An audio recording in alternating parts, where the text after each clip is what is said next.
નહીં. આ ગાડીમાં ખાલી ઓવરટેકમાં કોઈ આમ હાથ દેખાડતું ને તો વાહન ફરીને મારતા આવે. આવી સ્થિતિ અમારી હતી અને હજુ પણ કહું છું, ધ્યાનમાં રાખજો, કોઈનો માર ખાઈને નહીં આવતા, મારીને આવજો.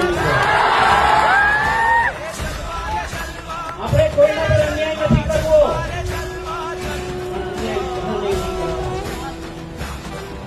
બહુ કડવું સત્ય છે આપણા સમાજમાં. આ જયારે યુવાનો એટલા ભેગા થયા છે ને, કેવા આવ્યા છે અમે કે જાગજો, એક થાજો, અને જયારે કોઈ એક સમાજ આપણા સમાજ પર કોઈ અન્યાય કરે ત્યારે એનો સાથ આપજો. મિત્રો, બીજું કઈ ન કરી શકો તો ઠીક છે, પણ એના પડતો ઉભારીને કહેજો, હાથ આપજો કે મૂંઝાતો નહીં, અમે બેઠા છીએ, આટલું કેવા જાજો એના પાસે.